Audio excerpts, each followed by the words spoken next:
Ladies and gentlemen, my name is Zymax, and I'm your chief show attendant. On behalf of the two hosts and the rest of the crew, welcome aboard Weird Wednesday Flight number 13, non-stop, from your current location to parts unknown. Our flight will be at about 2 hours, and we'll be flying at the speed of sound. At this time, make sure your seat backs and tray tables are in their full upright position, and that your seatbelt is currently fastened. Enjoy the ride.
What's happening? Oh, well, we got music playing. Where the hell is that going? Sounds like a jet taking off. Doom, doom, doom. Boots and pants. And how's everybody doing tonight on this weird Wednesday of nights? How's it going, Jamie? Pretty good. I'm not frantically finishing up at the end. Yeah. Got it by the time the music was finished. Yeah. How about you? Oh, well, you know, rolling along. Rolling with the punches or something like that. That's how the song goes. I had to come back, but you know what they say. Yeah. Yeah, you see the pictures of your pumpkins. Yeah, see? I'm going to have some pumpkins back there. Yeah, I'm going to plant some other stuff here. It's been hard to find any kind of, starter plants or anything around here. This time, this year, I don't know, this season, whatever. And the ones they have had haven't been too hardy. Lucky's had a lot out front. And over the last week, the whole entire gardening section, all the rose bushes, everything gone. So I don't know what. Yeah, I got a peanuts.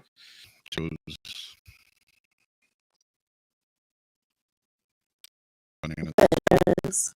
And banana? You got an ant? I got like 4 of them. Nice. Oh, yeah, the lemon tree.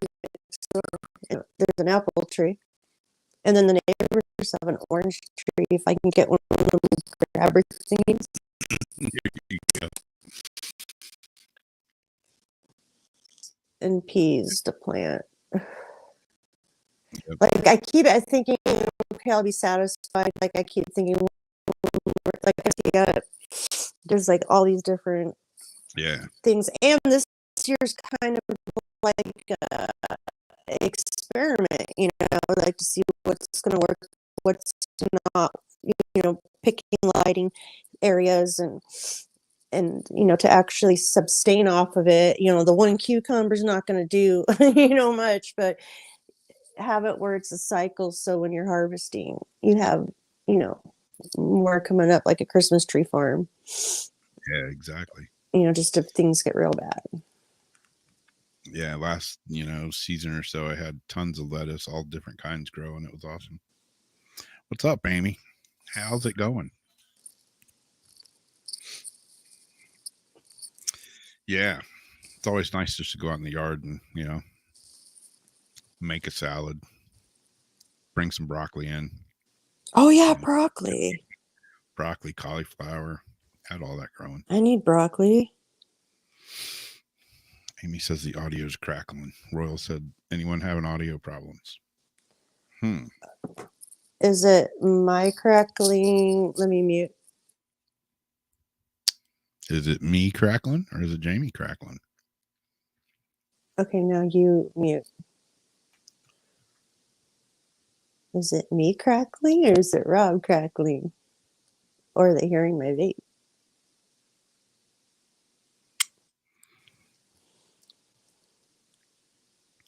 Zach's got a Cuban box pressed cigar by Willie Cigars again and a glass of water. Amy says it was you. Maybe it was your vape. Who knows? Yeah, plus I got this hit in my hair. My microphone up here. Aha. Mm-hmm. Yeah, that's what my little iPhone mic, every time I try to record something with it, it's like in my hair and it's like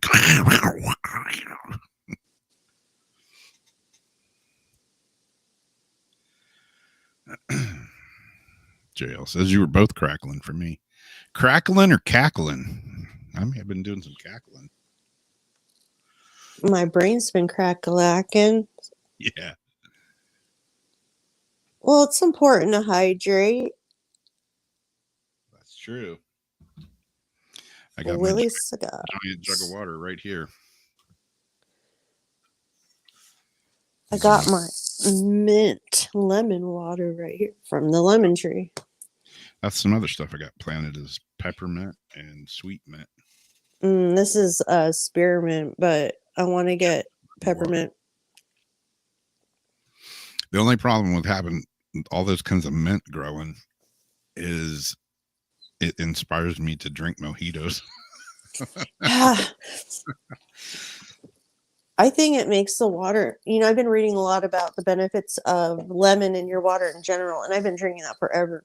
Yeah. But like drinking a hot glass of like lemon water in the morning is supposed to be good. And like lemon in your water. Yeah. But a long time ago when I used to work in mortgage, I would go get these Metro waters. And they were like $1.15 a piece. They're like a real skinny bottle of water with these polka dots. Yeah. Yeah. And they had like orange mint and lemon mint, this and that. And they were so good, but so expensive. And I'm like, I just need to make my own. For some reason, I feel like the mint helps me drink more water and it like quenches it better. Yeah. Yep. That's pretty much the reason I'm growing it right now. So we can start adding it to the water. This is my jugs that go on my little golf disc golf cart thing. But they're multi-purposes now. I think I missed it. Who knows? Oh, right there. Yeah. Zulu water bottles. They work great. Oh, yes, Zulu. Speaking of disc golf, yeah, I've been getting involved in that pretty heavily until that's why I have this brace on my arm, because I wrecked myself last week. But I didn't wreck myself. Huh? I'm surprised how far y'all really actually throw that. Yeah. And expect it to go. Yeah. You got to chuck them away. I mean, most of the holes are anywhere from like a really short ones, 160, 180 feet up to 6, 7, 8, 900, 1,000 feet. when I was watching and it gets to the part where it's the part where you're like ready to snap it out and like whip it. That part I could probably do 3 times and then my shoulder's going to be done. Yeah. Like, I don't think I could actually play. I don't think it's something that I could do and then slowly get used to. It's like that's where my injury is, and I don't think I'd be able to. Yeah, I don't know what I did. I don't want to do it again, but this No. is a previously injured shoulder anyways, because I totally wrecked myself when I was kite buggying one day. I was doing like 40 miles an hour and I got flung out of the buggy and landed on this shoulder. And I couldn't sleep on my right side for like 2 years. And it was the same kind of pain as that. Okay, so you have a pre-existing injury there. And remember what I was saying about what one thing it might be and maybe something, and you know how like it's supposed to sit in weak spots of you? Yeah, So kind of makes me think that a little more again. exactly. Yeah. Well, I was just like, I'm looking at disc golf stuff and videos and stuff. And then that just like this just happens to come up. And there's a couple of them. This one way worse than the other one. This one was in Kentucky. And in Kentucky, man critically injured after random stranger shoots him during a disc golf tournament, police say. What the? Every week I say it. What the hell is wrong with people? Is this Florida? No, this is Kentucky, actually. Oh my goodness. Yeah. The great lands of Kentucky. A man followed a group of 4 disc golfers at a tournament Saturday before pulling a gun and shooting one of them, according to police. The victim, identified as Jake Riley, is in the hospital with serious injuries. Osman Agal, 21, has been charged with first-degree assault and armed criminal action. The shooting happened on the first day of the Kansas City Flying Disc Challenge. Police say Riley and 3 others were playing in the tournament when Agal, who was unknown to the group, approached them and began firing. According to a GoFundMe page started by his fiancee, Cassette Spencer, doctors found holes in Riley's lower abdomen area as well as a small fracture in his pelvis. Riley had a successful surgery on Monday, but he remains sedated on a ventilator as of Wednesday. On this page, Spencer wrote that Riley was shot in the back by a random stranger while playing in the tournament. While he's lucky to be alive, he has a long road to recovery ahead of him, and he'll be out of work for some time. If you know Jake, you're sure to know his goofy personality after playing around the golf with him. Crazy, he just gets like shot at a disc golf tournament. What the hell is wrong with people? I mean, but then again, you look at this guy that shot him, and well, there's a bunch of other stuff I read about it. Said the disc golf course was kind of in a sketchy part of town, and they've suspended all other tournaments there until they get that area cleaned up, and they don't have fucking wacky ass people like Osmond here coming in and shooting people. Is it has it been there a while, or is it a new? No, it's been there a while. Well, then it's been in a sketchy place. Yeah. Yeah, I don't know, man. People are lunatics anymore these days. Get rid of the guns. Hell no, you got to take a gun with you to go play disc golf to defend yourself. Wow, I'm on my phone and something happened, and my messenger. Wait, continue as me. Was trying to put me in as somebody else. Not now. Oh, that was weird. I was trying to sign me in as someone I'm not. I'm like, this is not me. Strangeness. Weird Wednesday. So weird. Speaking of weird, the Huffington Post has an article, 13 Strange Superstitions About Death. Some of these we've heard, think there's a couple I hadn't. Let me get my Altoid ready because I feel the stuffy nose start up as soon as I'm fixing to read. The stuffy is creeping in. Yeah, stuffy. Hold on, let me not crunch in your ear.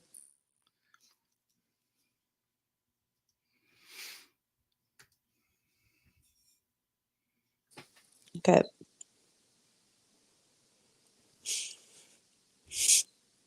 Death is an uncomfortable subject for many folks. Perhaps it's the severe emotional reaction people have to death, especially if it's someone close, that makes a living act in bizarre ways. Or maybe it's because death's process is not well understood. Hold on, now my mouth is like watering from the peppermint.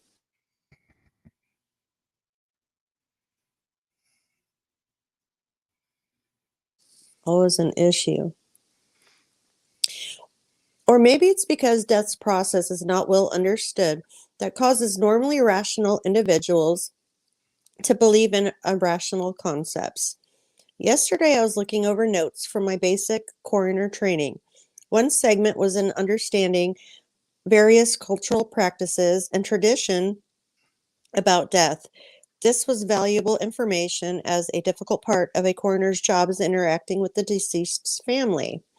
I thought I'd share 13 strange superstitions people have about death. Coins on the eyes. That's number 13. The practice dates back to the ancient Greeks who believed the dead would travel down to Hades and need to cross the river Styx in order to arrive in the afterlife. To cross over, they needed to pay the boat driver. So coins were placed over the eyes of the dead so they'd be able to pay their fee. Secondly, and more practically, many people die with their eyes open. This can be a creepy feeling, having the dead stare at you, and it was thought the dead might be eyeing someone to go with them. Coins were a practical item to weigh down the eyelids until rigor mortis set in. Coins being round and fit in the eye sockets, as well as being relatively heavy. The most famous set of eye coins is the 2 silver $50 set on Abraham Lincoln, now on display.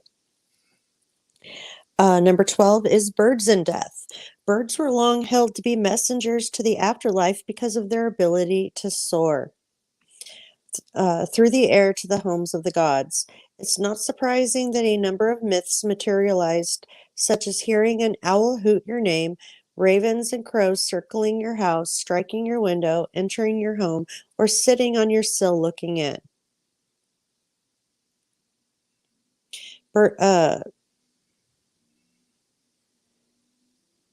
Burying the dead facing east. You probably never noticed, but most cemeteries are laid out on an east-west grid, with the headstones on the west and the feet pointing east. This comes with the belief that the dead should be able to see the new world rising in the east as well as the sun. It's also the primary reason that people are buried on their backs and not buried in the fetal position like before they were born. Number 10.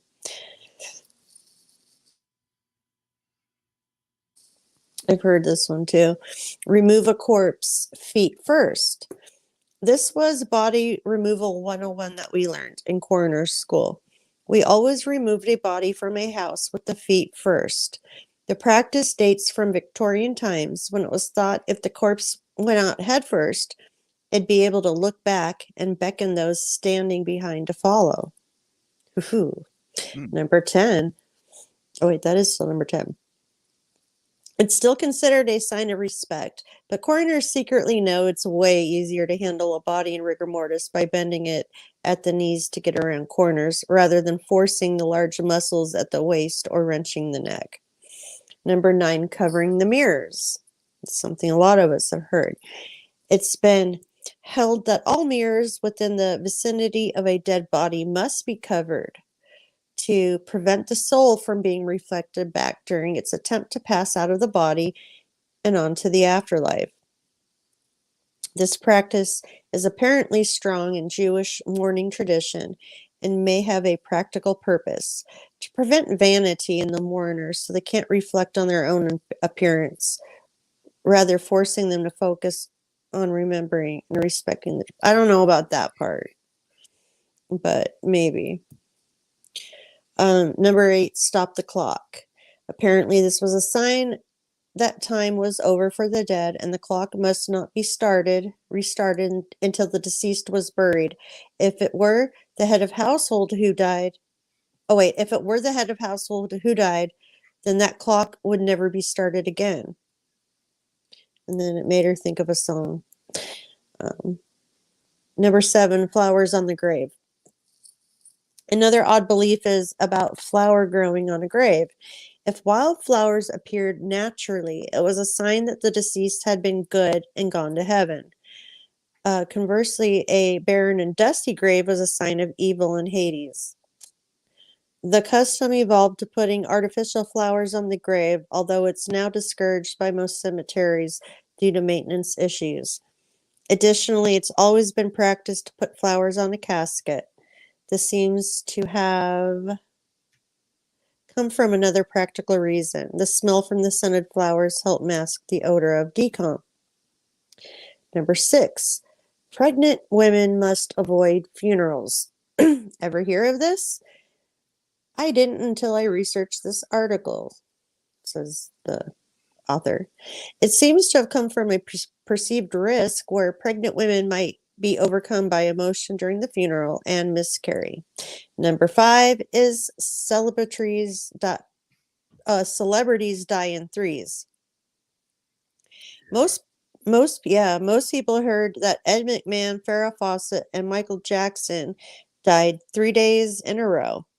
It's an urban myth that this always occurs with celebrities, and it's the celebrity curse.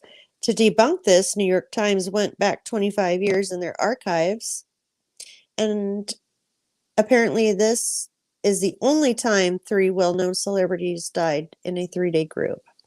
Number 4, hold your breath. Another popular superstition is that you must hold your breath while passing a graveyard to prevent drawing in a restless spirit that's trying to re-enter the physical world. Well, I guess us sitting there and just mindlessly flapping our gums and talking, we've probably swallowed many a soul. I've spent hours and hours in the cemetery. Right? That might be a problem if you're passing in Iraq, the world's largest cemetery. It holds over 5 million bodies. Good gracious. It's 1,485.5 acres. Holy crap. Number 3, and the thunder rolls. Nope, not the Garth Brooks song. It's thought that hearing thunder during a funeral service is a sign of the departed soul being accepted into heaven. Just like the bangs. Where I grew up, thunder was thought to be associated with lightning, and being struck by lightning was always a sign of bad luck. Where I grew up, thunder was thought to be associated with lightning, and being struck by lightning was always a sign of bad luck. What does that have to do with that? Number 2, funeral processions. There's lots of superstitious beliefs around funeral processions. First, it's considered very bad fortune to transport a body in your own vehicle, and approaching a funeral procession without pulling over to the side and stopping is not only bad taste, it's illegal in some jurisdictions. It's said if a procession stops along the way, another person will soon die, and the corpse must never pass over the same section of road twice. Counting cars in a procession is dangerous because it's like counting the days until your own death. You must never see your reflection in a hearse window, as that marks you as a goner. Bringing a baby to a funeral ensures it will die before it turns 1. That's horrible. And a black cat crossing before a procession dooms the entire parade. One thing I know to be leaving a grave open overnight. Number 1. I see this superstition as good practical advice. The standard grave size is 2.5 feet wide by 8.5 8 feet long and 6 feet deep. With a hole that big looming in the dark, someone could fall in and kill themselves. Okay, that's not a superstition. I actually thought leaving it open at night Hmm. had meant something else, but yeah, I Yeah. guess you could fall into it. That would just be a safety thing, though, not number one on a superstition list, but Yeah. hey.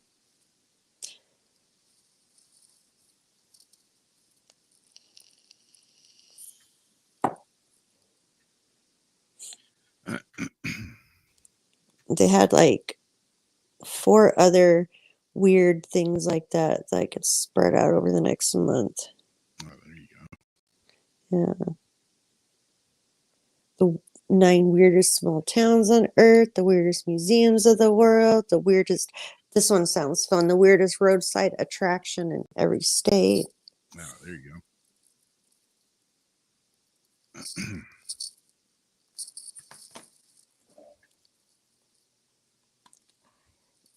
Yeah, Marie, we're supposed to be all of a sudden getting rain out here in San Francisco. And it's been hot. Hot, hot, hot. Hot, hot, hot. We're going back to disc golf again. What's up, weirdo Debbie? This one's a Florida guy story from Lago, Florida. A man searching for frisbees or golf discs in a lake at a disc golf course where people are warned by signs to beware of alligators. Police in Florida said Tuesday the unidentified man was looking for flying discs in the water and a gator was involved in his demise. The man who died was 47 years old. The Florida Fish and Wildlife Conservation Commission said in an email, the commission said a contracted specialist was working to remove an alligator from the lake, and all efforts will be made to determine if this was the gator involved in this situation.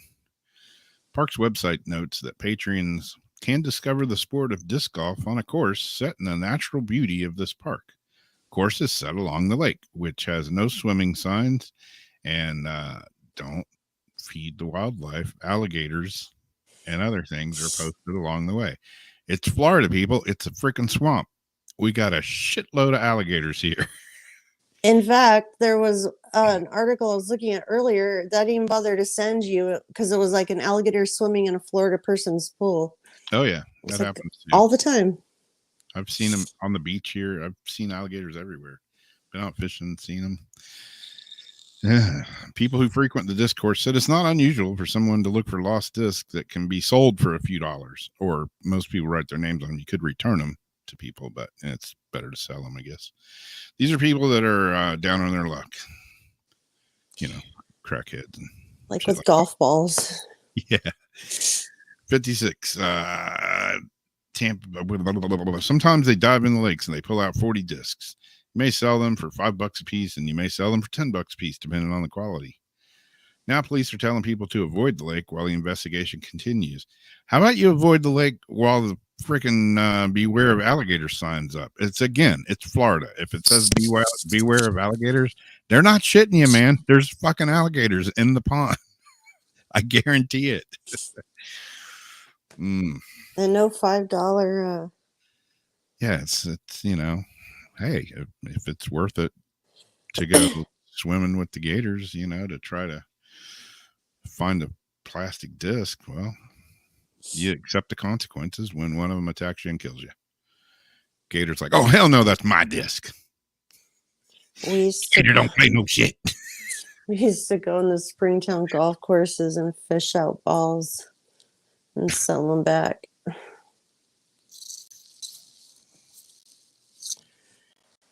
Yeah.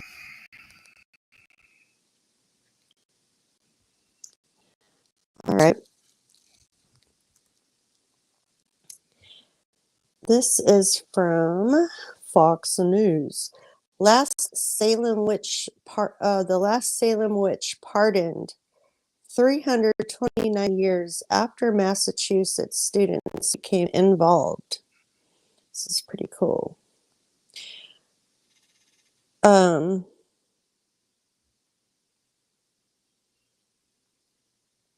A woman who is convicted of witchcraft in Salem finally has her name cleared after more than 3 centuries. Massachusetts lawmakers on Thursday legally pardoned Elizabeth Johnson Jr. Johnson's conviction took place back in 1693, and she was sentenced to death amid the Salem witch trials. Johnson is the final accused witch to be cleared. We will never be able to change what happened to victims like Elizabeth, but at the very least can set the record straight, said the Massachusetts senator who approved the bill to pardon Johnson. Johnson was never executed or fully pardoned. A group of 8th graders at North Andover Middle School began researching the legislative steps needed to exonerate Johnson. In a statement, civics teacher Carrie LaPierre praised her students for examining the long overlooked issue of justice for this wrongly convicted woman. Passing this legislation will be incredibly impactful on their understanding of how important it is to stand up for people who cannot advocate for themselves and how strong a voice they actually have. On Twitter, the senator announced the legislation to clear the name of last witch Elizabeth Johnson Jr. She concluded her tweet by thanking LaPierre and the students. The Salem witch trials began in 1692. Hearings and prosecutions lasted until 1693. Hundreds were accused, 20 were killed, 19 were hung, and 1 man was crushed to death by rocks. Johnson was 22 when she was sentenced to death by hanging until Governor William threw out her punishment as the magnitude of the gross miscarriages of justice in Salem sank in. Johnson's own mother and the names of dozens of others were eventually cleared, though Johnson's name was not. Johnson did not have children. She did not have anyone to come to her defense.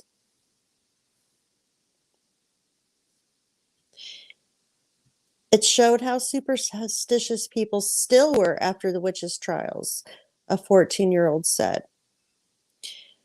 It's not like after it ended, people didn't believe in witches anymore. They still thought she was a witch and they wouldn't exonerate her. The bill modified 1957 legislation plus a 2001 amendment to include Johnson and some other who were exonerated after being wrongfully accused and convicted of witchcraft. So yeah, that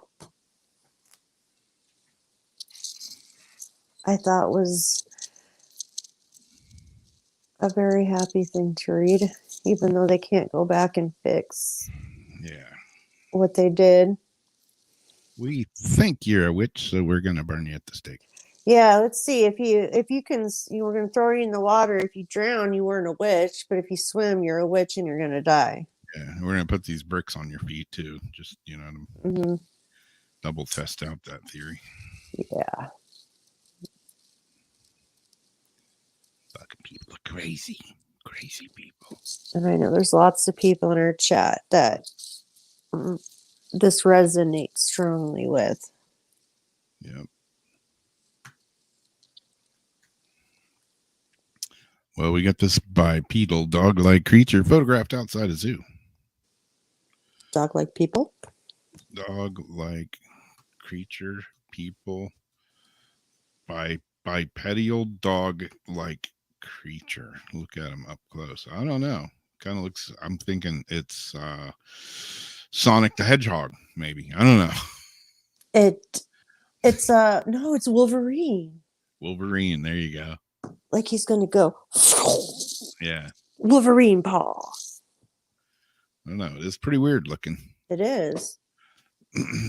But anyways, it says a photograph which was posted on Reddit by the user Sagu1n has certainly generated some debate in the recent days. However, its authenticity remains to be a topic of contention. And even Wait, if it's genuine, nobody seems to be quite sure what it actually shows.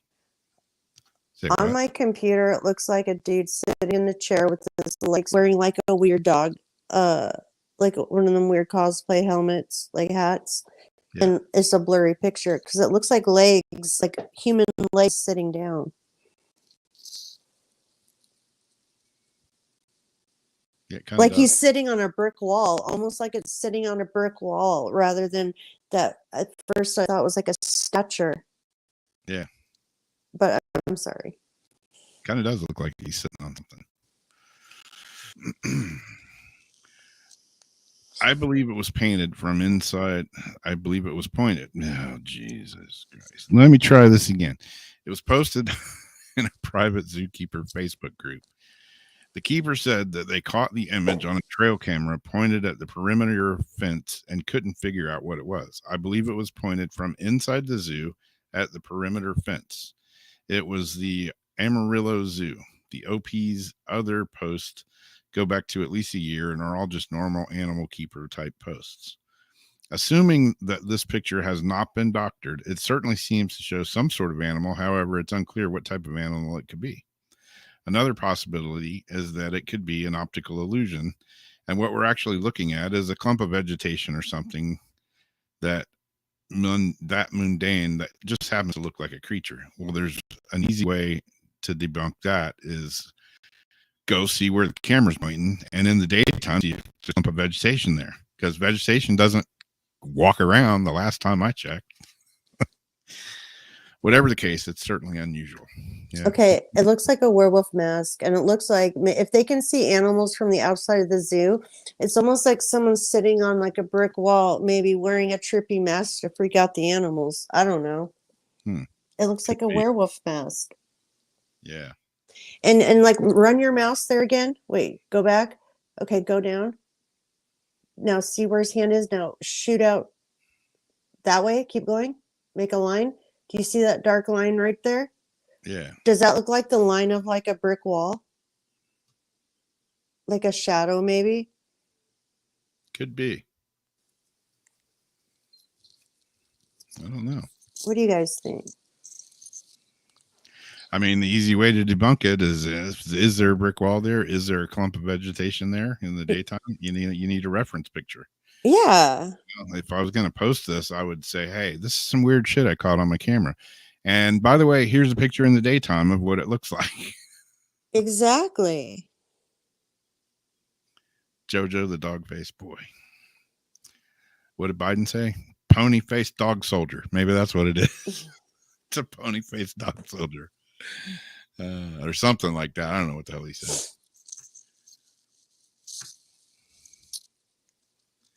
What did he say about guns yesterday or something? Said a 22 would rattle around in you, but a 9mm would blow your lung out of the body. Yeah, a 9mm is gonna blow your lung. So now we're gonna sit there and talk about, yes, we know that what guns do to your organs. Yeah, it's not made for like fuzzy, warm things. I mean, it's made to do what it's made to do.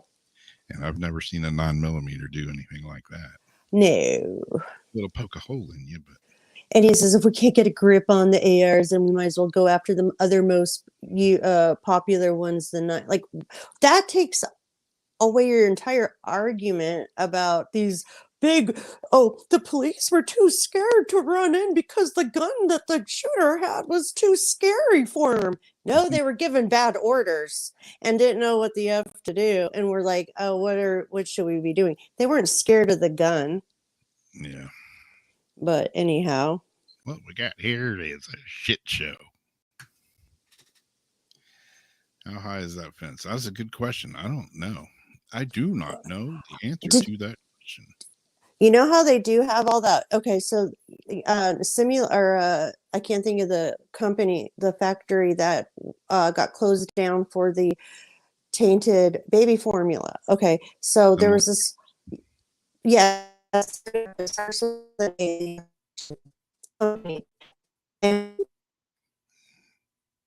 In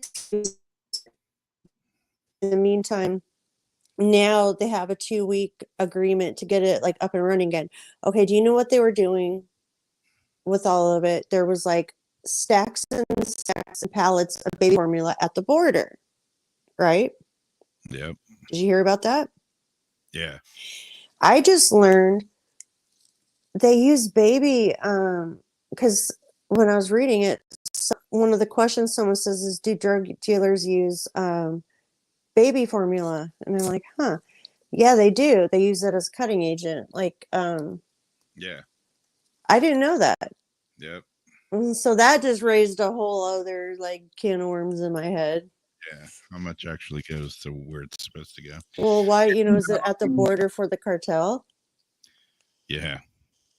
And I'm also at the same time, I'm like, I wasn't raised on baby formula, I mean, there what's this shortage of baby formula? Oh shit, the world's coming to an end. Figure it out, people. Some, parents can't, some babies, have these allergies. There's this one baby that I saw, I guess it needs a certain kind of formula or something. And so it's got this horrible, crazy rash and all this stuff. Yeah, we weren't raised on formula either. Yeah. So there are different reasons, but for the shortage, that shouldn't be happening. Considering, birth is supposedly down so much, even though everybody and their brother got pregnant during lockdown. Yeah. Yeah. Same with diapers and stuff like that. I mean, I don't think my mom was, in 1964 was going down to the store and buying boxes of Huggies. Huggies or whatever. You tell people now, I'll use cloth diapers. What? Oh my God. I can't do that to the baby. Hey, you want to survive, you can. Yeah. People are you don't want shit all over your ass, you can. Yeah. Some people are so engaged in convenience these days that anything that goes out of the convenience boundary is like, do you know, breaking news. And it takes like 700 years or something. Like, okay, for like a sanitary pad, it's like 700 years or something to biodegrade, and a diaper.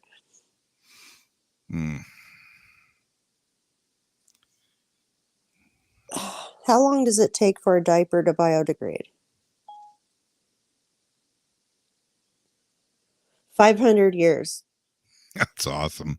And then for a sanitary napkin, 500 to 800 years. Wow. They build them things tough. Mm-hmm. It's that gel. Wow. Let's see what I got. And I'll save the monkeypox for another one. I was getting all riled up. Here's something a little lighter, but even though it pisses me off, I thought it was a funny. This one's not funny. Penis graffiti, an explicit insult carved into ancient stone, raises eyebrows at a Roman fort. And they really dug into that. The stone's carver made their feeling toward a fellow soldier crystal clear. Archaeologists in the UK recently had their eyebrows raised when they discovered an X-rated carving on a stone at a Roman fort. The graffiti features a crude penis accompanied by a phrase the experts say translates to the shitter next to someone's name, and it seems to have been etched out by a Roman soldier to insult a comrade. The stone, which is 16 inches wide and 6 inches tall, was uncovered May 19. The ruins of a Roman fort just south of Hadrian's Wall, a fortified structure that served as the northern frontier of the Roman Empire, built across England to defend Roman Britain against unconquered the unconquered Picts in Caledonia. Okay, da da da da da.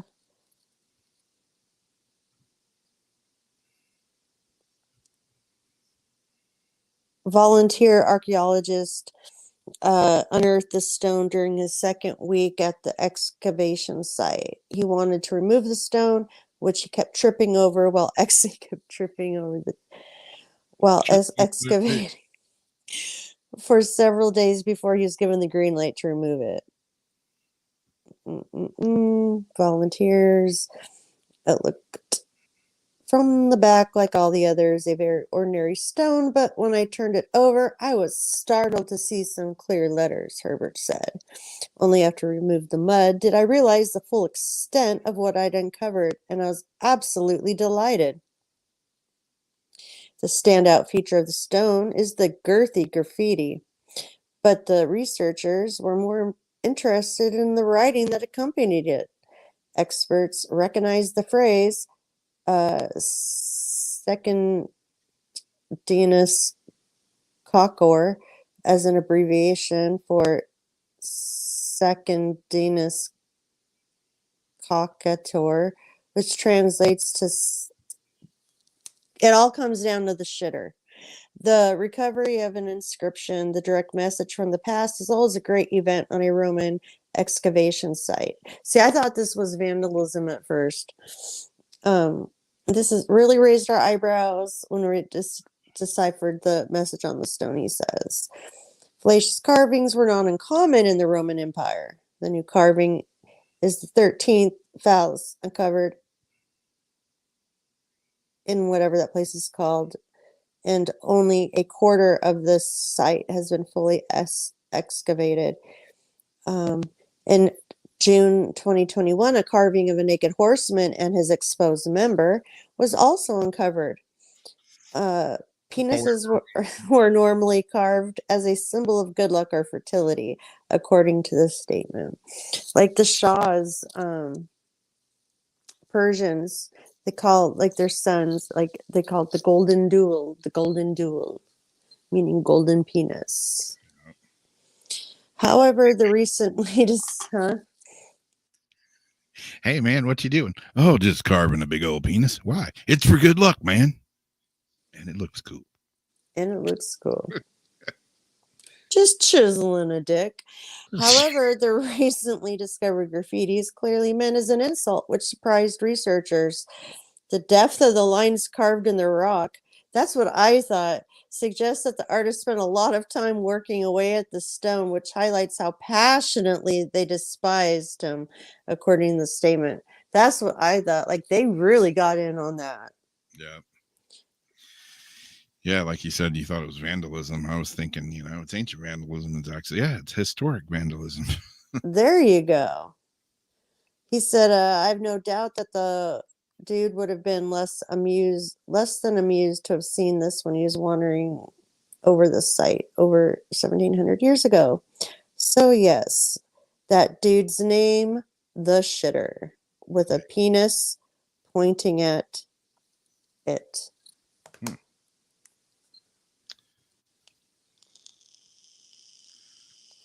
I'm glad it wasn't a bunch of like smart ass kids. It was just a smart ass soldier. Yep. With a sense of humor.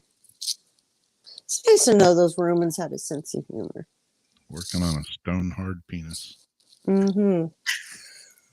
Is that where they got rock hard from? Maybe so. Ancient dick pics. Exactly. Oh dear. They're like, let me chisel you one out real quick. Yeah.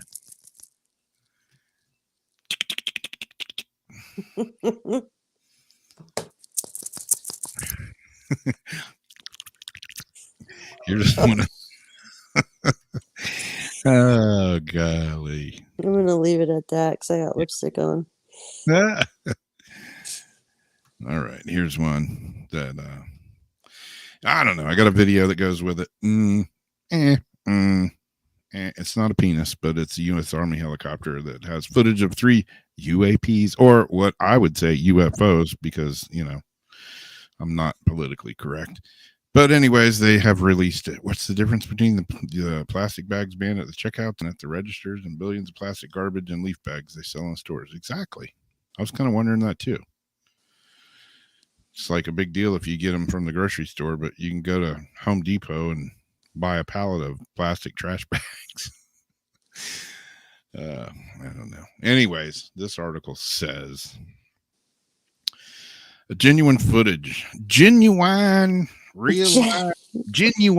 footage recorded by the pilots of the U.S. Army helicopter shows 3 unidentified, fast-moving objects. The sighting, which occurred on November 6, 2018, was captured on camera by the pilots of the U.S. Army AH-64 Apache attack helicopter during a training flight in Arizona. The story comes courtesy of The Debrief, which interviewed several individuals, including a former Customs and Border Patrol agent who confirmed that it isn't just U.S. Navy pilots who have been encountering unidentified aerial phenomena, or UFOs, over U.S. airspace. The 3 objects in the video can be viewed below. I got that video here in a minute.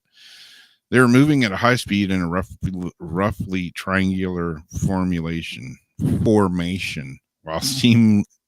God, I cannot read anymore.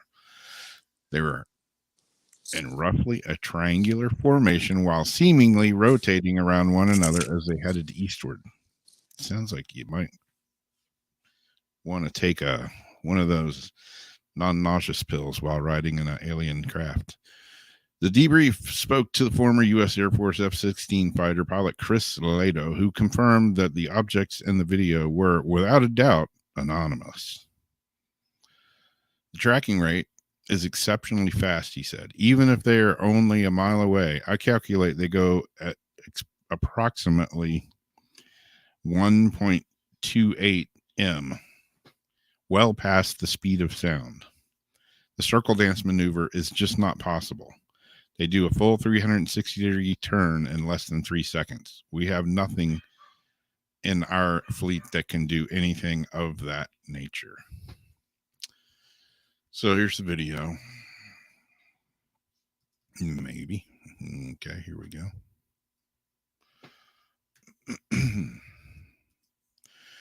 And you see him. It's not like, you know, and typical. It's not no astounding footage. It's tiny and blurry, just like, you know, every UFO footage there is.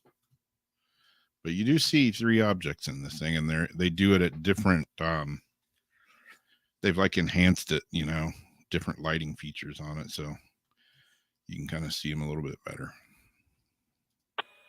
Star Longbow 281 lane 4, request west slopes. Longbow 281, taxi north of Tower 2 west slopes, 1 count. 281, roger. Wow, are those 3 really fast flying jets up there? Probably some A-10s or some F-16s. I'm not looking up there. If you see them, they're right in this area. Star Longbow 281 lane 4, request west slopes. Longbow 281, taxi north of Tower 2 west slopes, 1 count.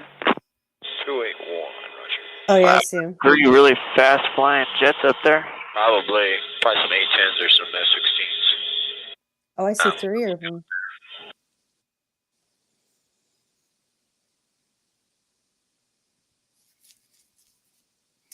F-16s. I'm not looking up there. Request west slopes. Longbow 281, taxi north of Tower 2 west slopes, 1 count. 281, roger. Wow, are those 3 really fast flying jets up there? Probably some A-10s or some F-16s. Yeah, you can kind of see them right in there. I'm not looking up there.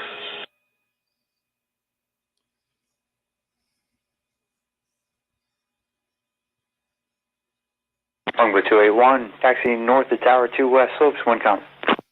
281, roger. Wow, are those 3 really fast flying jets up there? Probably some A-10s or some F-16s. there.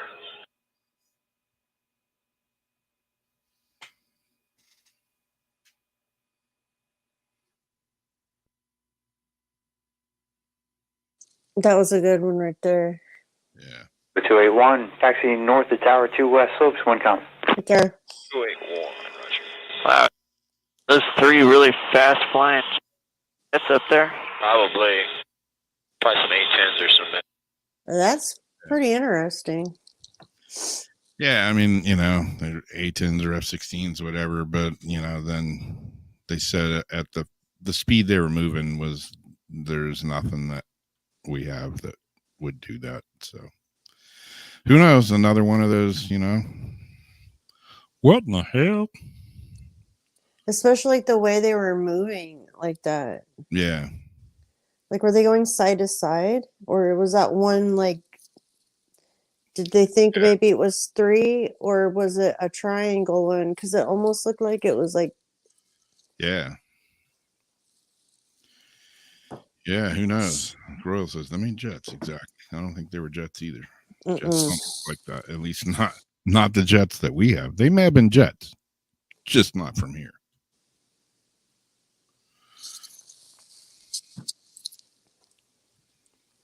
and these weren't just pilots, these are military, correct? Yeah.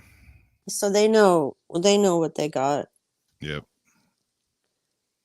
Yeah, it was from U.S. Army helicopter that was, getting ready to take off. They're like, why are there jets flying in front of us?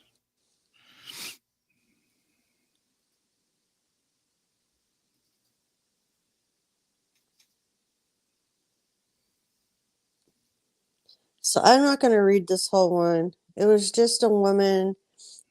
Neighbors, there's got to be easier ways to like solve issues. Yeah. Again, what the hell's wrong with people? Like, go ahead. Yeah. Speaking. Okay. So.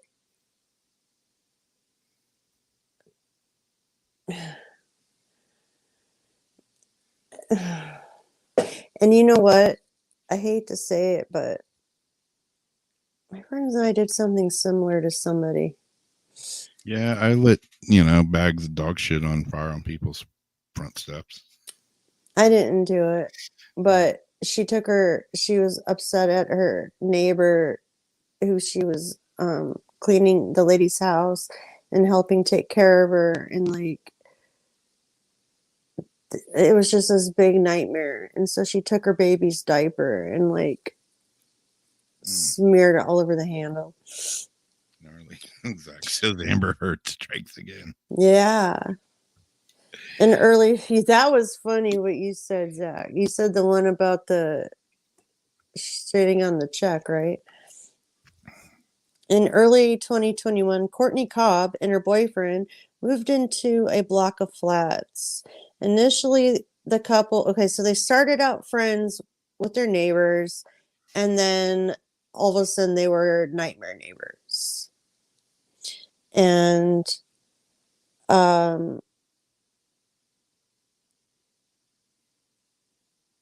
they ended up making a number of complaints to their landlord. The typical stuff, the loud music, and it drives me nuts when.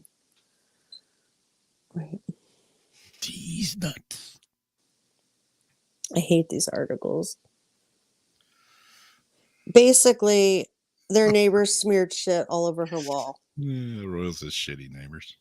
Yeah, so they smeared shit on the doors, and a delivery driver came to drop off our food. He's like, "What's on your door?" And we knew right away what it was. It's Duty.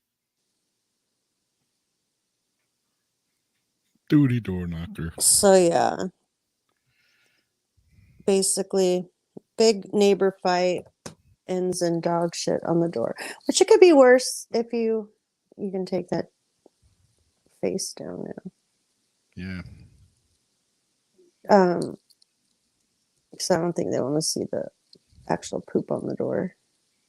Poop stains. If you watch the Fear Thy Neighbor, things turn out like a hell of a lot worse. And it's usually over like things like this or like property lines and such. But yeah. Well, speaking of property lines and such, and property, the real life Conjuring house sells for $1.5 million. Somebody was wanting that house. Made famous by the movie franchise, the real life inspiration behind The Conjuring has changed hands yet again. Immortalized by the popular 2013 supernatural horror movie, this remote Rhode Island farmhouse, right down the road from Wolfie, was a scene of notorious real-life haunting that plagued the Perron family for years. Story goes to that a witch had cursed the property, dooming anyone who lived there.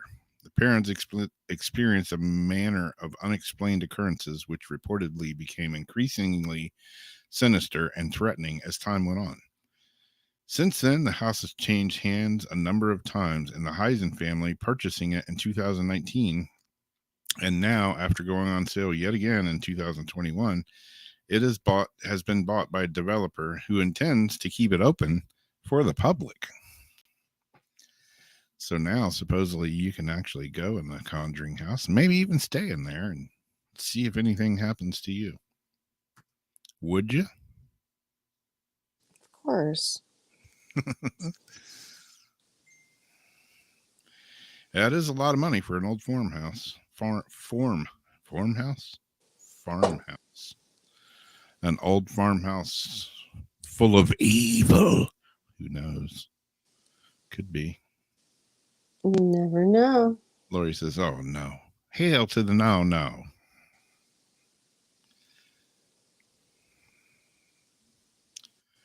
Zariana says she's been by it when Ghost Adventures was doing tours. Little house in Rhode Island could be yours for $1.5 million. Could have been yours for $1.5 million. Mm-hmm. Yeah, they'll probably make their money back like tenfold somehow. But then again,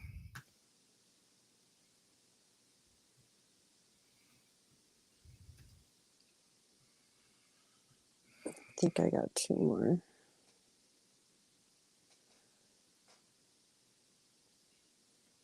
And this is something I read the other day that I thought was just so disgusting. Kids to be offered insects in schools to test eco-friendly meat substitutes. You want a hamburger or a plate of roaches? I think I'll have the roaches today, please. I know. It's hard for me to read like this, though.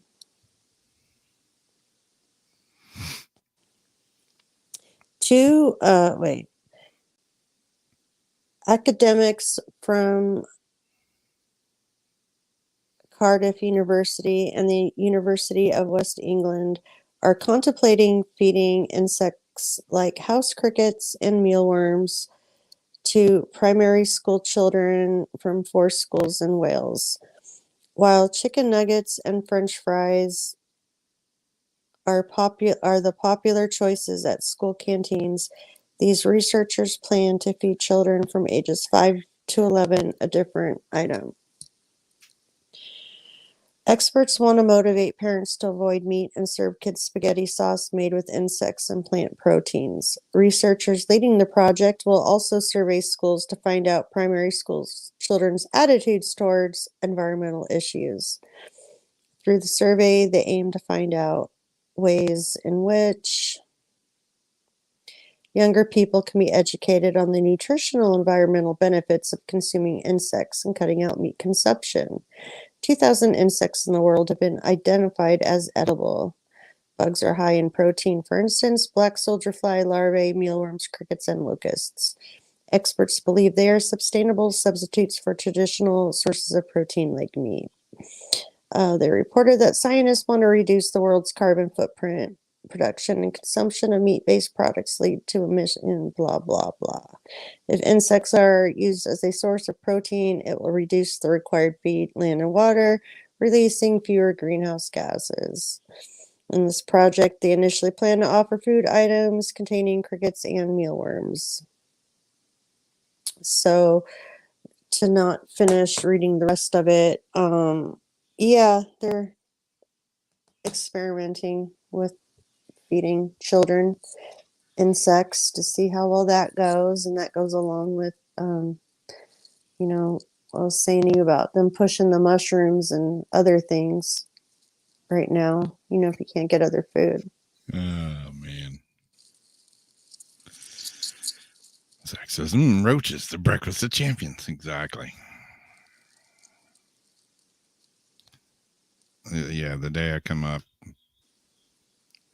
to the line at the cafeteria and they have a big pan full of freaking worms and roaches.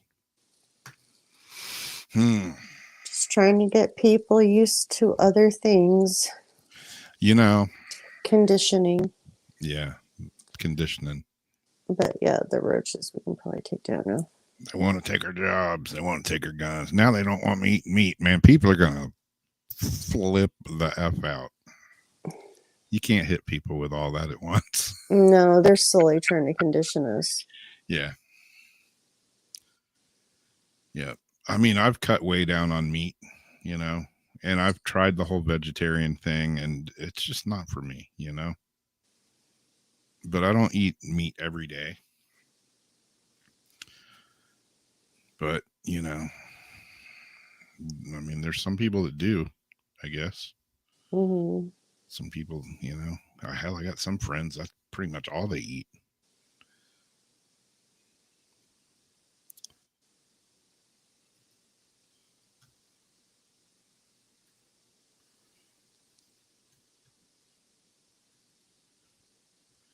All right, this one, speaking of eating, it's not roaches, but it is, you know, aliens. They could want to eat us. Who knows? Are there good ones or are there bad ones? Excuse me. Study suggests that there are 4 malicious alien civilizations in our galaxy. Yeah, we don't want to talk about them, but there could be 4 in our galaxy. Just like this picture, you know, it's a picture of like, you know, an old sub or boat or whatever, and it has this crazy War of the Worlds alien like coming up after him. A new study has attempted to estimate how many intelligent alien civilizations pose a threat. We have sent many signals out into the cosmos over the years, including some designed specifically to inform intelligent extraterrestrials that we exist and where to find us. Critics include the late Stephen Hawking, who argued that doing so could have disastrous consequences if we should happen to gain the attention of a particularly unpleasant alien race. But just how many malice extraterrestrial civilizations could be out there? In a new study, PhD student Alberto Caballero attempts to answer this question based on an analysis of invasions on Earth, countries invading other countries. I don't really see how he puts this together. But data regarding the estimated number of extraterrestrial planets in the Milky Way and a certain degree of guesswork, the answer he ultimately came up with was 4. The answer is 42. He also determined that the chances of us being attacked and wiped out by such a civilization were extremely low, lower than even the chance of being wiped out by an asteroid strike. The probability of extraterrestrial invasion by a civilization whose planet we message is therefore around 2 orders of magnitude lower than the probability of a planet killer asteroid collision. Wow, it's giving me a headache just thinking about it. Of course, as things stand, we know nothing about the extraterrestrial civilizations that might be out there, and basing their actions on what we know of human society is likely a futile exercise. Exactly my point. We don't know the mind of the extraterrestrial, Caballero told the motherboard. An extraterrestrial civilization may have a brain with a different chemical composition, and they might not have our empathy or might have more psychological behaviors. Psychopathological behaviors. Let me get that right. I found a way to do this study, which has limitations, but we don't know what alien minds would actually be like in real life. So basically, just probably got a bunch of grant money to do this research and probably spend a shitload of it on pizza and beer, cocaine and hookers or something. I don't know. Sounds about right. But I think if there were, extraterrestrial beings out there that meant us harm, we're basically up shit creek. They would have done it a long time ago. Yeah. I think we're just a really weird experiment gone wrong, Yeah. to be honest. They still drive by and see that planet, kids. That's the one you want to stay away from. Oh yeah, this was kind of interesting because I had never heard of this one before. The Big Grey Man in the UK. Oh, yeah. If you're from the UK, you've probably heard of this one. Mystery of terrifying big grey man that haunts UK's highest mountain. The grey man of Ben McDo, I don't even know how to say it, is said to be a terrifying presence stalking the Scottish mountains. Known as Amphere Lilith Moor in Scottish Gaelic, the presence or creature has caused experienced climbers to suffer feelings of panic and fear. Few people have never seen the creature, or perhaps not lived to tell the tale.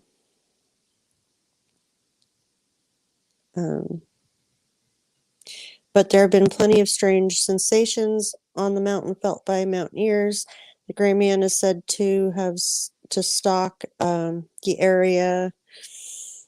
His huge size is the first thing that climbers notice. He's often felt before he's seen, and this has to be described as a set of thumping footsteps at the mountain's misty summit.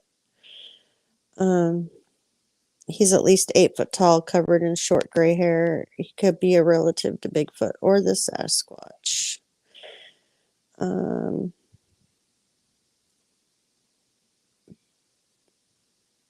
A number of sensations have been reported from climbers who have realized the big gray man is near.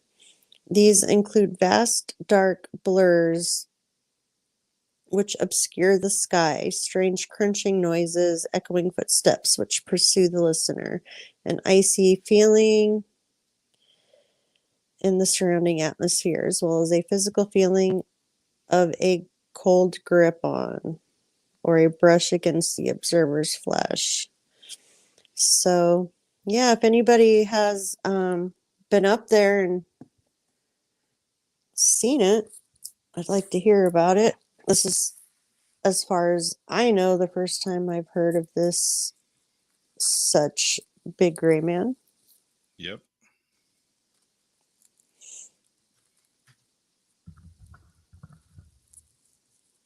He's a hairy-handed beast.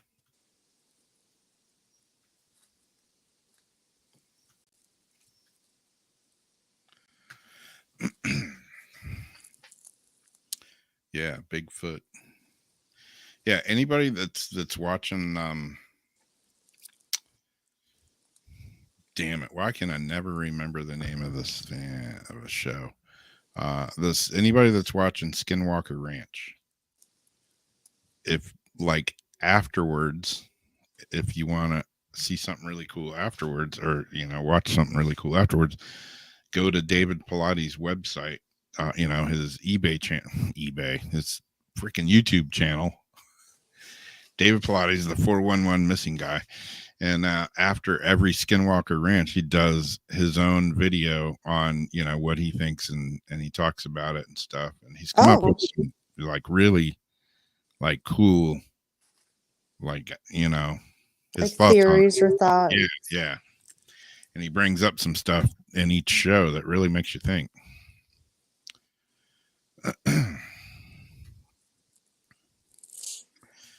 Yeah, Christina, if you watch it every week, go check out Dave Pilates' YouTube channel afterwards, and he's usually does it like the same night. It's up the next day, and it's usually pretty interesting what he has to say about it.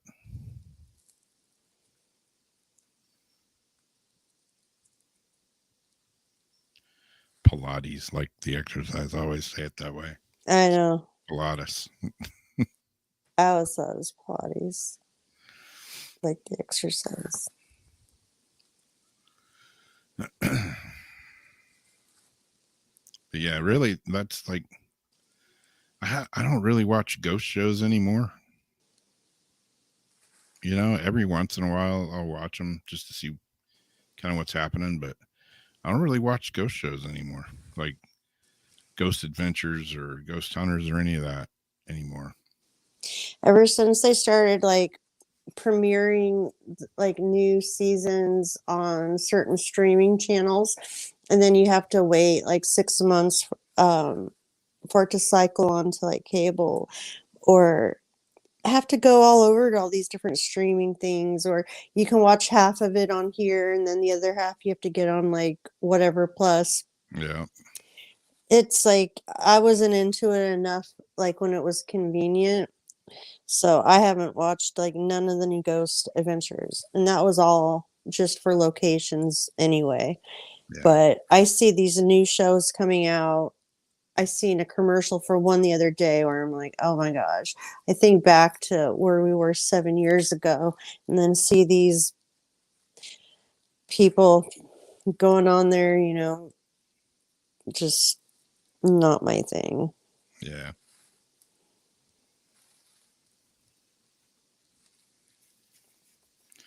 Yeah, and then Zach started using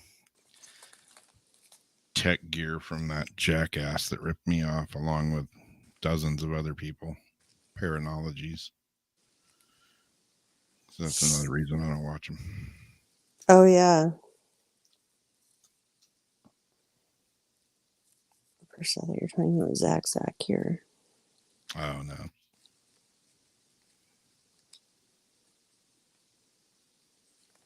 It's just, anytime it goes into production and TV now, you just know it's just not authentic. It's not. We're beyond all that. Yeah. I mean, we can watch it for fun. Some of us watch it for fun, but we really can't take a lot of this serious, especially when you hear the truth about what the production is really like from a lot of these people. Yeah. And I know, Skinwalker Ranch, I mean, it's a TV show, so some of it's scripted and all, but I do think that there's something weird going on out there. Oh, for sure. And because the documentaries and the histories, when you're watching it back, you kind of know what to take with a grain of salt and what, Yeah. is like legitimate. That place, I 100%, I never been there, but I believe it. Yeah. Yeah, I don't know. I don't have a clue. I think there's more than one thing going on there. Mm-hmm. Yeah, there's some, I don't know, some sort of portal thing. I don't know. I don't know what it is. Because they even took that ground thing out there to measure the magnetic, like any earth changes around the property. And Yeah, like one of their last things, they were flying in a Cessna, like 5,000 feet up, but yet everything on their instrumentation and what they were collecting from down on the ground was showing them that they were flying underground. I mean, it's just weird shit like that. Just isn't normal. On the show? Yeah. Oh, wow. My camera's getting all... There's a lot of crazy phenomena over there. Like, that is a paranormal soup of stuff. Yeah, for sure. anytime they shoot rockets, they're always catching. I mean, as far as UFO footage, I mean, if it's real, they've caught some of the best footage that I've seen in years, Who has? the Skinwalker Ranch crew. Oh, yeah.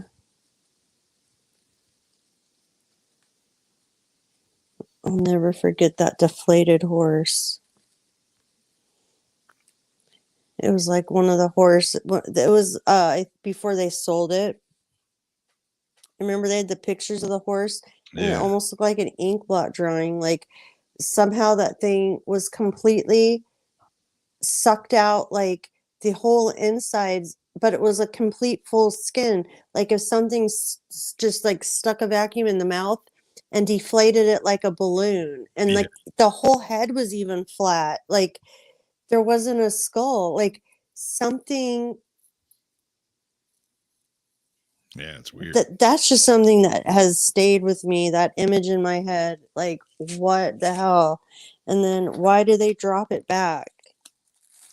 Yeah. And the whole, cattle mutations and stuff, cuts on them that are like precise, Like surgery. bloodless, like, yeah, just weird shit. It's not an animal doing something like that. Mm-mm. It have to be like a really sick, crazy person who has like who's a surgeon. Yeah.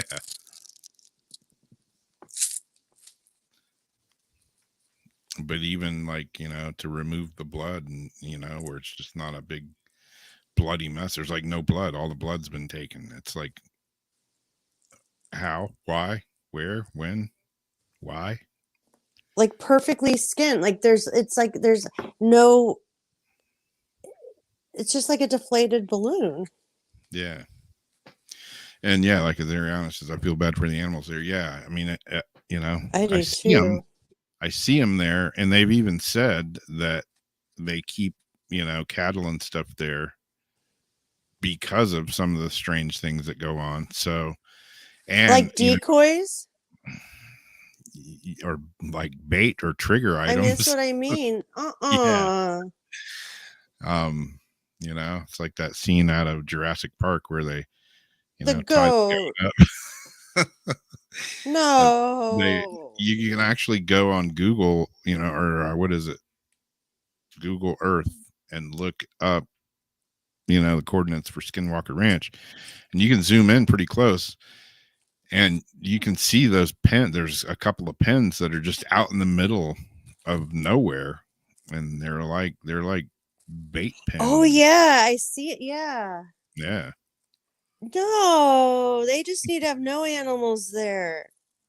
No dogs. They just need to keep that place as a research spot. But, I mean, it sucks. I see their reasoning for it. But yeah, I mean, it definitely, every time I see the cattle there, I'm like, why do they have cattle there? Because they know there's a good chance. But, I will say the cattle, when they show them, a lot of times they'll be on one side of the field, and when they like look up and they see all the cattle running, they're like, uh-oh, something's going to happen. They take it as a sign. Yeah, something's going to happen. And sure enough, usually something the animals know ahead of time, whether it's a fluctuation and, electromagnets or what. I can make up all kinds of shit. I don't know what I'm talking about. But so it's like a early detection for them Yeah. also. Yeah. So I see, it's like the canary in the coal mine thing, Mhm. But yeah. I'm sure the cows are, like, get me the hell out of this place, man. I like my hair standing up on end every other day. There was something I forgot.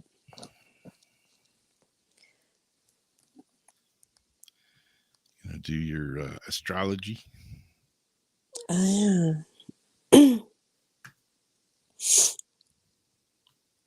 This was just a quickie one.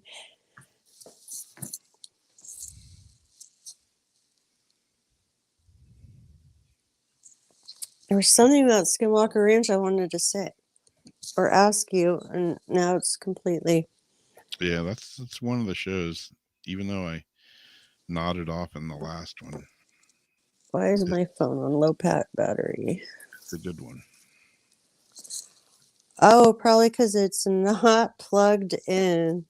Yo, It probably would have been good for me to plug this in ahead of time.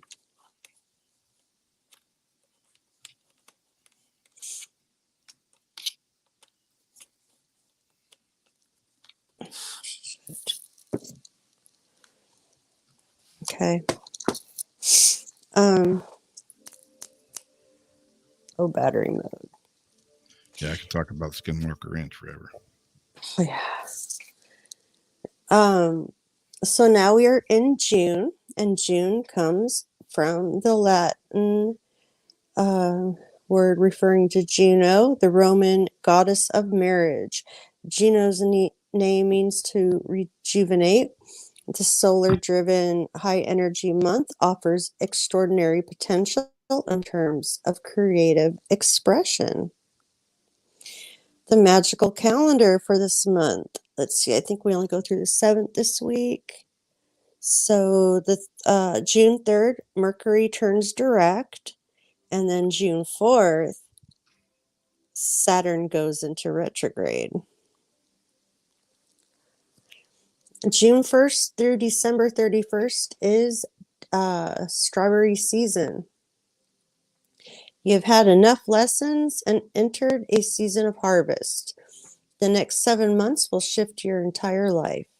Karma will be fully restored and cleared. Destined meetings will happen. Your career will shift. The money will come. True love will find you. And so right now we're at a waxing crescent. Moon sign is in Cancer. We will have our next full moon in 12 days. And we're 5.024% illuminated. So we're just coming off of that new moon that was in Gemini. The collective energy reading for the 30th through the 5th. This week should be a good one as a breakthrough is on the horizon, but there will be some challenges to staying on track. You might come across an obstacle that is preventing you from making progress. Someone or something might also be preventing this breakthrough from reaching you. There could even be emotional anchors still holding you back. So make sure to take care of any obligations before they become too much. Lifestyle changes are coming in strong this week. If you've been experiencing reoccurring health issues, you will find a solution this week, but it may not be a solution that you necessarily enjoy. You may have to make the conscious decision to change your diet, create a new workout schedule, or eliminate something that has become an unhealthy habit. However, once you do, you will feel a lot better in the future.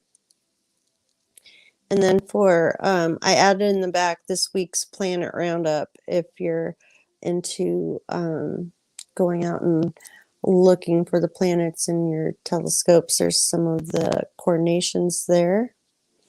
And that's about it.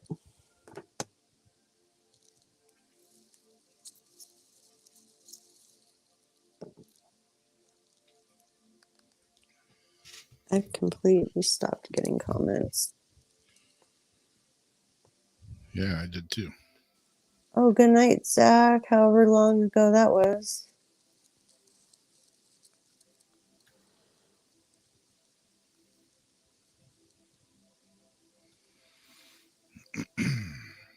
Yep, we're in hurricane season. We may have one here by this time next week. Or hell, even earlier, by the weekend. Serious. Yep. I don't know. That's just what I heard. I haven't actually looked at the weather. There was some storm down in the Gulf that I heard was predicted to come up our way. Who knows? I got a gig this weekend that's outdoors, so yeah, it'll probably get a gig and a disc golf tournament this weekend, so it'll probably be raining cats and dogs. Oh wow! So do you get extra points if you can like still ring it in a tornado? No, you just get wet. What do you call it? Like when you make like a goal or a point or a basket? Like what's it called when you? It's, I mean, pretty much just like golf. I mean, if you get a hole in one, it's an ace. If it's, you know, a par 3 or a par 4 and you make it in 2 shots, it's a birdie. 1 over is a bogey. I made a lot of bogeys. I did really good. Last game I played out there was the best game I've played so far. I was only 2 over par for the whole front part of the course. And Is that the one you blew your shoulder out on? yeah, that's the one. Haven't played really. I mean, I've done some putting practice and some other stuff, but yeah, I haven't really thrown a disc card since then. I'm kind of scared because yeah, my arm was like, you can see how bruised it is right there, and it goes all the way down. Like, yeah, it's pretty gnarly. Something inside me was pissed off. I was telling my mom about it and I cropped a picture, like a piece of it to show her because I wanted to show her like the red part. Yeah. And she said it kind of reminded her of like shingles. So it's not shingles, so. No. Yeah, it's a full on bruise. It's spread down to my elbow now. It's just weird that you didn't actually hit something to cause the bruise. Like it's internal. Yeah. It's all internal. So you're like me like that. People will say like, oh, side effects, or if it's rare, and like, well, let's say, well, if it's rare and weird, she'll probably get it, you know? Yeah. And you're like that. Like if it's weird, yeah, leave it to you to have it blessed upon you. yeah. I just don't want to do it again. No. Sure. I just signed up for a tournament today that's on the 18th. And then I have one this weekend that I'm kind of still hesitant about doing. How many rounds is, or how many throws would it be? Oh, it's a shitload. It's 26 hole tournament. So yeah, you know, you're looking at 100 and something throws. Damn. Well, for me anyways, you know, because I'm not really that good at it yet. But When would the next tournament be after that? well, here, I mean, the league tournaments are every Saturday morning here. But yeah, I mean, the next actual bigger tournament is on the 18th. But on the good side, you know, other than like blowing my arm out and making, you know, looking like I've been hit by a train on my back, I have lost 26 pounds so far. That's incredible. I mean, because it hasn't been that long. Yeah. So that's, you know, if I work at it though, I can always lose 25 pounds, like no problem. And then the next 25 requires a little more work. And then when I get up to 50 pounds, it's like, that's when I hit the wall. So that's going to be where the bitch zone starts. Yeah. The first 20, like depending where you're at, usually comes off like pretty quick. Yeah. That's still awesome because it's just a stepping stone. And, you know, besides your arm being like that, I've been noticing like a change in your, like, just all together since you've been doing this. Yeah. Some for the good, some not so good, because I also quit vaping, you know, and quit the nicotine, and that's all good, you know. It's helped my skin, I think, a little bit, but it's also, I can go from mellow Rob to just instant asshole, like with the flick of a switch now. See, I've been still vaping in front of you because I thought I saw you vaping the other day, and so I thought, oh, you must. I didn't say anything. Yeah, but I thought, oh, maybe he started vaping again. No, that was different. Yeah, that was different. That was a different kind of vape. I was quit like, vaping, but I didn't quit, vaping the others. vaping. I gotta have something Yeah. to fall back on so I don't climb the bell tower and, Can't unring that bell. And then, Exactly. yeah, I got that all packaged and ready. Found out the 3rd I'll be good. So probably, and that's a Friday. So that weekend, I'm going to send you a care package. Cool. Yeah. Nicotine, man. When I had COVID, I quit, smoking vape, and I didn't smoke anything. I didn't smoke weed, vape, nothing. And, You it was- couldn't if you yeah, I tried. was going to say it was easy then because I couldn't, I mean, normally when I get sick or something, I make my own, vape juice and everything, vape liquids. And,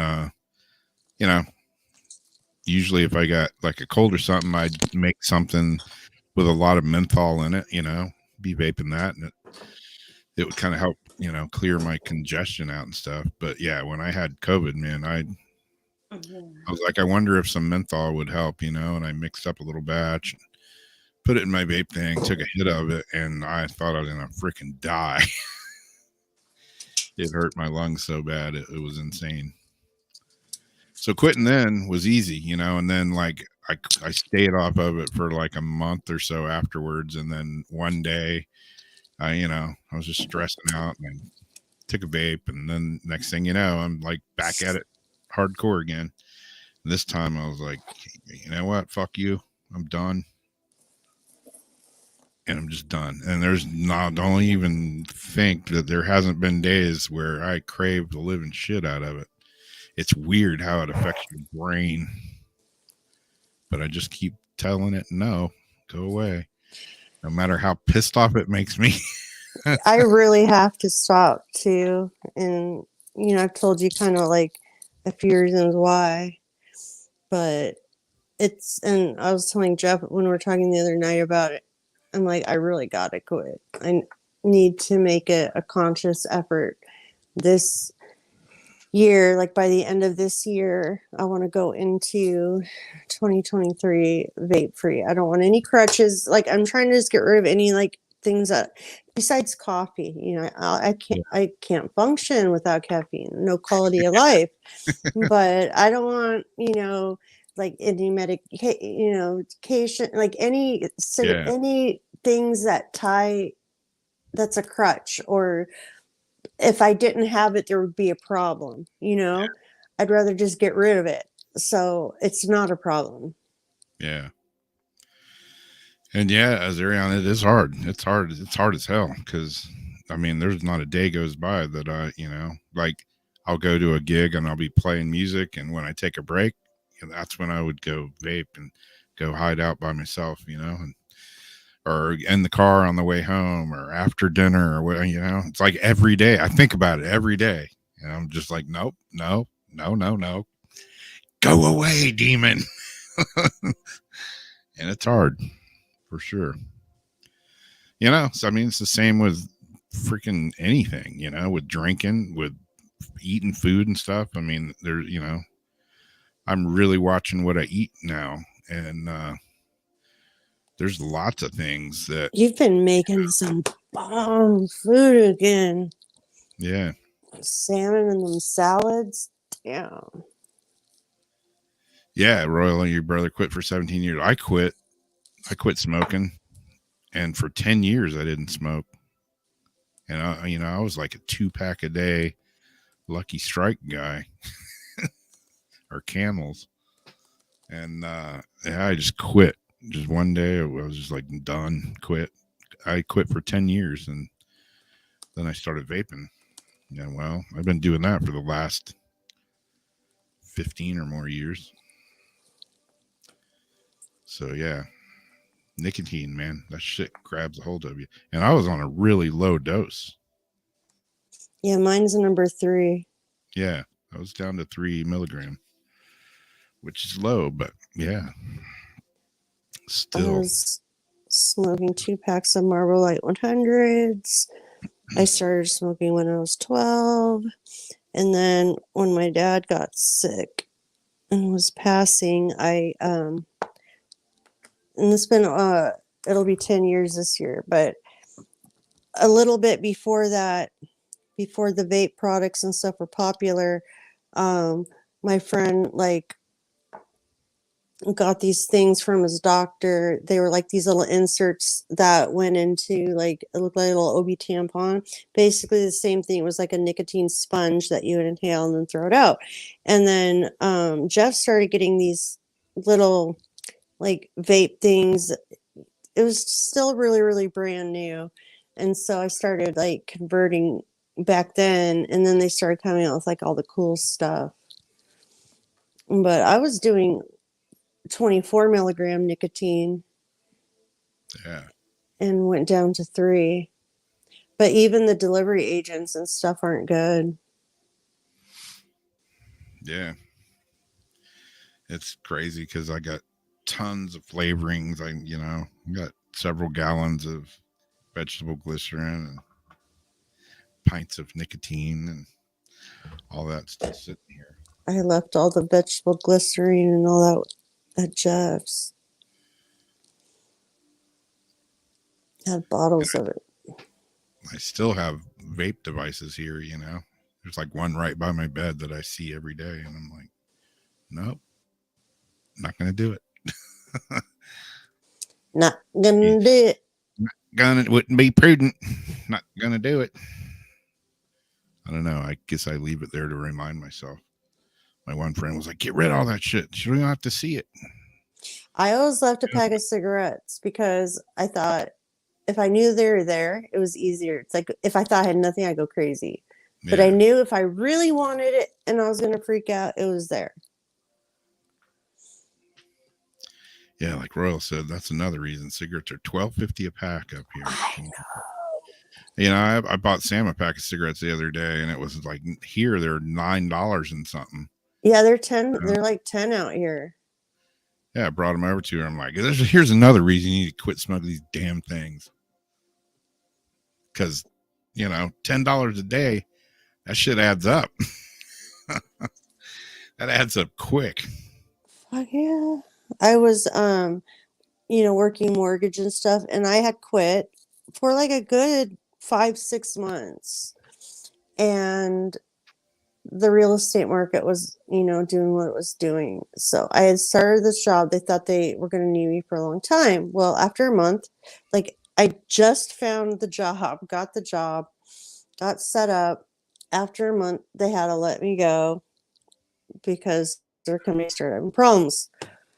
I was like freaking out because I'm like, holy shit, I just got off of unemployment. Like, I don't think I can get back on unemployment right now, And at the time, because my resume was so good, I could usually get a job like that, So I knew it would just be a few weeks and I'd have something, but it was just like, I gotta start over again. Yeah. I went to the gas station. I bought a pack of cigarettes. I said, I'm just going to smoke this one cigarette. And once this pack is gone, I'm never buying another pack again. This is it. Well, as I was lighting it, I remember looking at it going, dude, you've already passed the hump. Why are you doing this? Why are you doing this? And I lit it and I smoked it and I smoked that pack and I bought another pack. Yeah. Yeah. And there's a lot of research coming out that indeed we knew how addictive it really was. And I said, oh, back then they just didn't know. No, they knew. They really did. They really did. This is just like Big Pharma, just like everything else was another reason to have people have health problems, to get cancer, to have ongoing money in their pocket. Yeah. So I think they got us addicted on purpose. Yep. Yeah, and I'm not downing anybody else that smokes or oh no, because not at all. Forever, you do what you want to do, and all. I just knew, something and was just telling me I need to quit. Yeah. And I did so far. But I do still smoke some weed. I don't smoke it. I tried to smoke it and I couldn't. But I vape it. Even Do you have one of the ones that melt like the plant down yeah. that vaporizes the flower? Yeah. And you know, it works okay. I paid a shitload for it. I don't Those know. have never worked good for me. Yeah. The thing was like $200. And I've had it for a long time. The battery life on it sucks. Mm-hmm. And it just, you know, I mean, it works. If I charge it up and use it for that first 20 minutes, it's okay. Anything after that, it needs to go back on the charger again. It's ridiculous. Does it have a globe? Is it like a globe on top? No. Because they have the ones that can do the flower or like the wax and stuff too. Yeah. This one is, it's one of the, came with a kit, you know, to do either or. But like and they do have pins now that change. Like it's supposed to automatically, like that's what this one is. It's supposed to know to automatically go up or down. Like you don't change the temperatures and all that. Yeah. It's supposed to like just magically know the right temperature. It doesn't work like that. Mm-hmm. Like it's supposed to know the correct burning point. Yeah. Yeah, I used to smoke Camel Reds, I think. Ooh, non-filter? Oh, reds.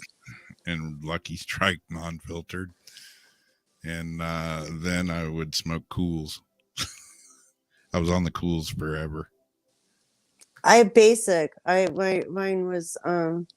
like the Indian brand, like because the Indian cigarettes were cheap, and then there was basic and the Marlboros. Sometimes Camel. It doesn't say Marlboro. Yeah. And I used to smoke cloves like right along with it, like every day. Mm. And I don't know. I hear those are worse for you even than cigarettes, but Yeah. I love the taste and smell of them. My friend smoked cloves. I didn't like the taste. Like I just didn't like it smoking it.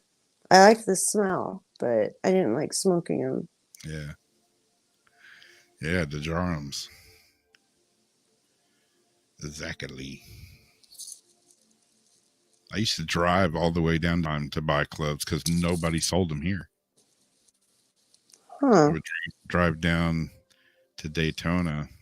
Debbie might know where that store is. It's on the, you know, international, whatever it's on the same road where the racetrack is. And it's a big A-frame smoke shop with an Indian out front.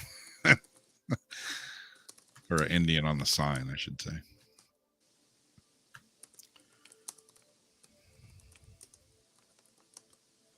Yeah, used to roll my own too.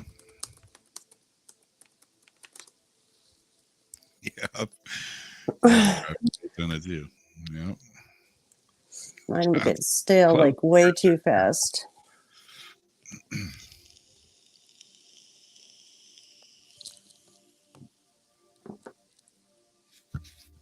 Yep, that's the place, Debbie. Been there, God, hundreds of times.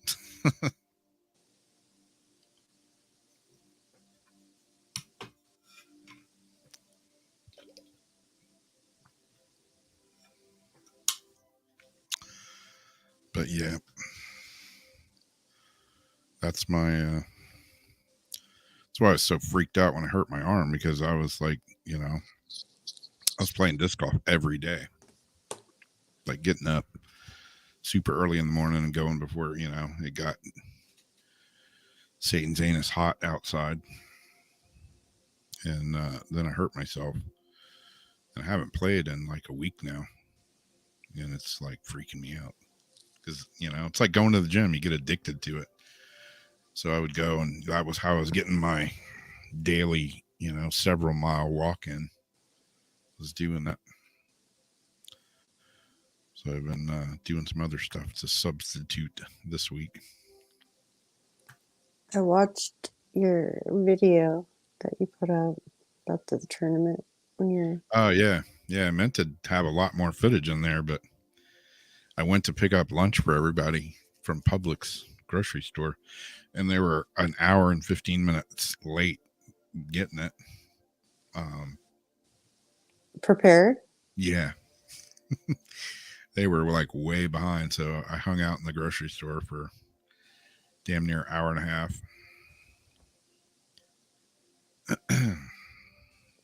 Damn. At least it was air conditioned.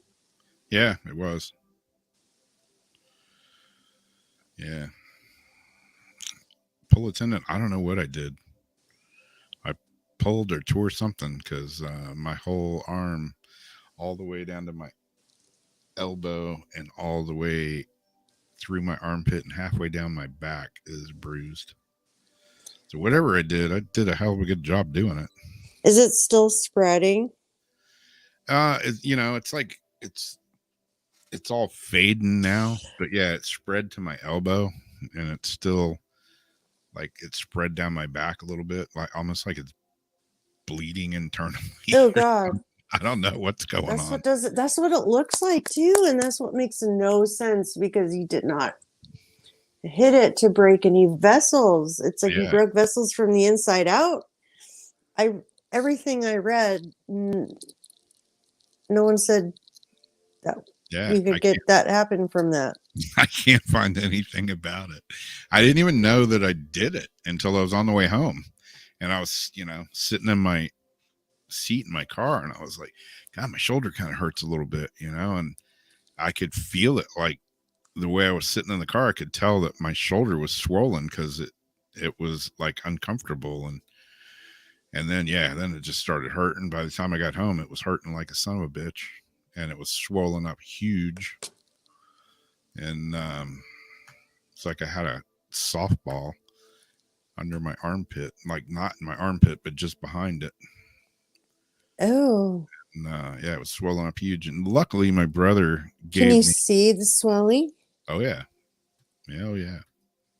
See it and feel it. Darcy put her hand on it. She's like, yeah, it's like a softball size lump on your back of your arm. Wow. So, whatever I did, I pissed something up in there. But my brother had given me this big, huge ice pack that, not one that you like go to the store and buy, but one that his physical therapist gave him when he had knee surgery. Mm-hmm. And he gave me that a long time ago, and I've used it a few times, like when I have headaches and stuff. And man, that thing was a freaking wonder machine, because I iced the shit out of it. He's like, yeah, don't fall asleep with it on there. And I put it on there, laid it on the bed, laid on it with my shoulder, and fell asleep for like 3 hours. Did you have a towel between you and it? I had a knit, real thin knit t-shirt between it, so it wasn't like straight on my shoulder, but it was still pretty cold. But that, and then that night, the concoction that I made up and took, and when I was texting you, I wasn't feeling too much pain that night. I was like, oh God, I wish I was on your level right now, minus the blown shoulder. Good times. It's weird though, because I woke up the next morning and I was laying there in bed, and I was like, I actually feel pretty good this morning. And I was like, oh shit, I hurt my shoulder yesterday and it's not killing me today. It's weird. It was like 80% or so of the pain just overnight. Just whoosh. You took a bunch of that ghost. The ghost pipe stuff. Yeah. I took like an overdose level of that. So I'm wondering if that had any reason. She supposed to take 3 to 5 drops, and I took like half the bottle. Oh shit. Nah, not quite that much, but yeah, I don't know. It says it doesn't take the pain away, but it works on the receptors in your brain to not feel the pain. And at that point, whatever, I'd take whatever I could get because that son of a bitch was killing me. But yeah, woke up the next morning and, you know, it hasn't hurt that bad since then. I've been wearing an arm brace. Wore it today, like a compression sleeve. But yeah, I mean, it hasn't. Where did you get that at? Well, I got the arm brace thing right here at Walmart, and I got the compression sleeve. They have them at Walmart, but I got these off of Amazon or something. Because I'm looking actually for one that's similar to when I broke my collarbone, and it's basically like this big long like strap thing that you just wrap like up under your arm and under your other arm and then your back. And what it does is puts you back like this. Yeah. And with like my back pain and all that, I just keep feeling like if I had that brace, it might take some pressure off my lower back and all that. So I had seen like Kaiser used to sell them, but they don't have Kaiser. And then we used to have a medical supply shop, which we don't have anymore. So I've been fixing to look for a brace. Yeah. Yeah, like Christina says K-tape. I've seen that in there. I haven't used it, but I've seen it in there. But yeah, hopefully I can get back out there without further injuring myself. You know, when I first did it, like on the way home, I'm thinking, oh shit, did I like tear my, you know, you always hear torn rotator cuffs and stuff. That's what I first thought you did. I'm like, oh fuck, man. I already need surgery. I don't need to have 2 surgeries. So, but I mean, I can, you know. Good range of motion. Pretty good, yeah. I mean, still, when I put it behind my back, it still hurts a little bit. But, I mean, when I first did it, there's no chance of me putting my hand behind my back. None whatsoever. Well, that's promising. Yeah. Except for this weird-ass spread and rash. It's a mystery. But anyways, it's almost 2:00 and yeah, Christina says, yeah, MRIs would die, Rob. I've had 5 shoulder surgeries. They all sucked. Exactly. I haven't had any surgeries except for some stuff cut off my back and skin cancer cut off me. But I had a gnarly tendon transfer surgery on my leg. Wow.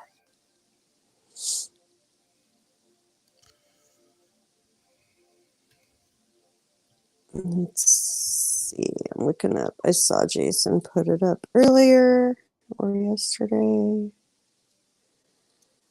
for Sunday.